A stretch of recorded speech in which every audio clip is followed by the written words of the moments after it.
నగరాలను పట్టి పీడించే ఎన్నో సమస్యల్లో ట్రాఫిక్ జామ్ ఒకటి. ట్రాఫిక్ జామ్ సమస్య అనేది అన్ని పెద్ద నగరాల్లో ప్రధానంగా కనిపిస్తుంది. ఢిల్లీలోని డిఎన్డి ఫ్లైఓవర్ నుండి ముంబై వర్షాల వరకు ప్రజలు చాలా గంటల పాటు ట్రాఫిక్ కష్టాలు అనుభవించారు.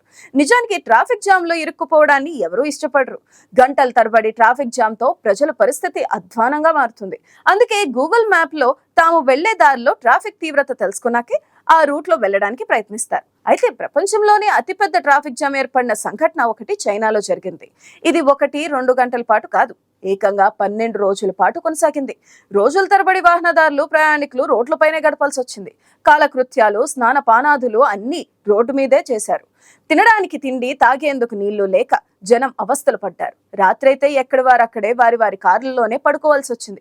ఈ సుదీర్ఘ జామ్ కారణంగా రోడ్డుపై నిలిచిపోయిన వాహనదారుల కోసం ఆ పక్కనే నిత్యావసరాల దుకాణాలు కూడా వెలిశాయి. హైవేపై స్నాక్స్, కూల్ డ్రింక్స్, నూడిల్స్, తాగునీరు విక్రయించే కొందరు దుకాణాలు తెరిచారు.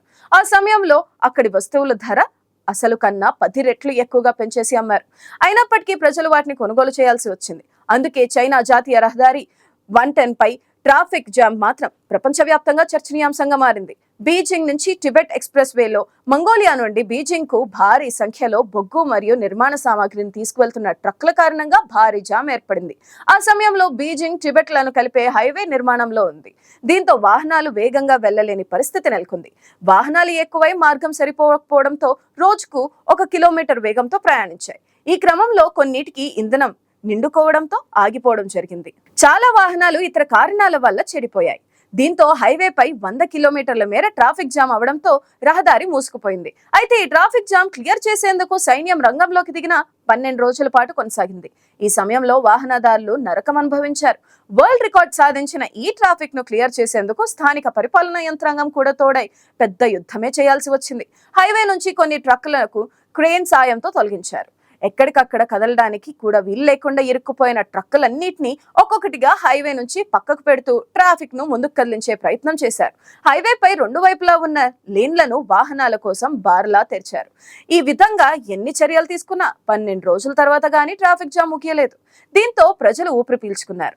2 ఏళ్ల క్రితం పాకిస్తాన్ లో భారీ హిమపాతం కారణంగా ఎత్తైన కొండల్లో ట్రాఫిక్ జామ్ జరిగింది.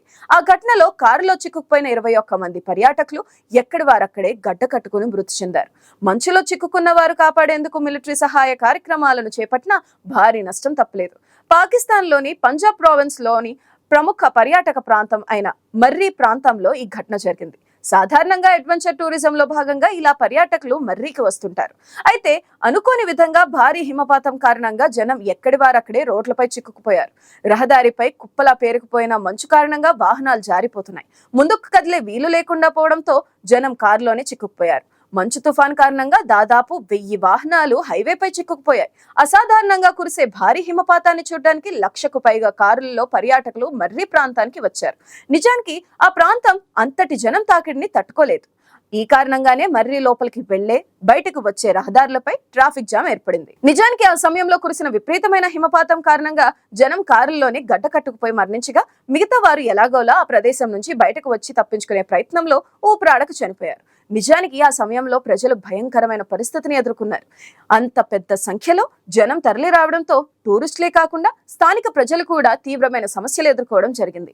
వాహనాలకు ఇంధనం, జనానికి గ్యాస్, నీటి కొరత ఏర్పడింది. గత 20 ఏళ్లలో ఎన్నడూ ఎరుగనంత జనం ఒక్కసారిగా వాహనాలతో తరలి రావడంతో ఈ ప్రమాదం సంభవించింది. పర్యాటకుల మృతి పట్ల అప్పటి పాకిస్తాన్ ప్రధాని ఇమ్రాన్ ఖాన్ దిగ్భ్రాంతి వ్యక్తం చేశారు. వెంటనే సహాయ చర్యలకు ఆదేశించారు. చివరకు మౌంట్ ఎవరెస్ట్ పై కూడా ట్రాఫిక్ జామ్ అయిన సంగతి మీకు తెలుసా? అవును, సముద్ర మట్టం నుండి వేలాది అడుగుల ఎత్తులో ప్రపంచంలోకెల్లా అత్యంత ఎత్తైన పర్వత శిఖరం మౌంట్ ఎవరెస్ట్ పై అనుకోని విధంగా ఈ ఘటన చోటు చేసుకుంది. అసలే అవి హిమాలయాలు. రక్తం గడ్డ కట్టించే చలి వాతావరణం అక్కడ ఉంటుంది. ఎటు చూసినా దట్టంగా పడే మంచు, ఎముకలు కొరికే చలిలో అతి శీతల గాలులు వీస్తుండగా సాగే సాహస యాత్రలో విషాదం చోటు చేసుకుంది. అసలు ఊపిరి పీల్చుకునేందుకు కూడా తగినంత ఆక్సిజన్ లేని ఈ ప్రాంతంలో వందలాదిగా సాహసికులు పర్వత శిఖరం అధిరోహించడానికి పోటెత్తారు. ఎన్ని సవాలు ఎదురైనా సరే అనుకున్న లక్ష్యాన్ని సాధించేందుకు ప్రాణాలకు సైతం తెగించారు. దీంతో ఎవరెస్ట్ పై కూడా ఆ సన్నని దారిలో ట్రాఫిక్ జామ్ తప్పలేదు. అప్పటికే ఎవరెస్ట్ పర్వతారోహణం ముగించుకున్న ఓ వ్యక్తి తన తిరుగు ప్రయాణంలో చీమల బారులా కదులుతున్న జనాన్ని చూసి షాక్ అయ్యాడు. ఆ దృశ్యాలను వీడియో తీయడం, సోషల్ మీడియాలో పోస్ట్ చేయడంతో విషయం ప్రపంచానికి తెలిసింది. ఆనాటి ఆ ఘటనకు సంబంధించిన వీడియో సోషల్ మీడియాలో వెంటనే వైరల్ గా మారింది. ఆ వ్యక్తి తనకు ఎదురైన సుమారు 500 మంది పర్వతారోహకులను వీడియో తీసేదాకా నేపాల్ ప్రభుత్వం కూడా విచారణకు ఆదేశించింది. సాహసికులను ఎవరెస్ట్ అధిరోహణకు అనుమతించే విషయంలో ఖచ్చితంగా సేఫ్టీ మెజర్స్ పాటించాలని నిర్ణయించింది. నిజానికి ప్రపంచంలోని ఎత్తైన ఎవరెస్ట్ శిఖరాన్ని అధిరోహించడం అంటే అంత ఆషామాషీ విషయం కాదు. 1953లో మొదలైన ఎవరెస్ట్ పర్వతారోహణ ఇప్పటికీ కొనసాగుతుంది. గత 70 ఏళ్లుగా ఇప్పటికీ ప్రపంచవ్యాప్తంగా 7,000 మంది మాత్రమే శిఖరంపైకి చేరుకుని రికార్డును సృష్టించారు. అలాంటిది కేవలం ఆ ఒక్క రోజే 500 మంది సాహసికులు శిఖరాగ్రానికి క్యూ కట్టారు. అంతగా ట్రాఫిక్ జామ్ ఏర్పడడం అంటే మాటలు కాదు. నిజానికి అంత పెద్ద సంఖ్యలో జనం క్యూ కట్టడం నియమాలకు విరుద్ధం. అడుగు తీసి అడుగు వేయడమే ప్రమాదకరంగా ఉంటుంది.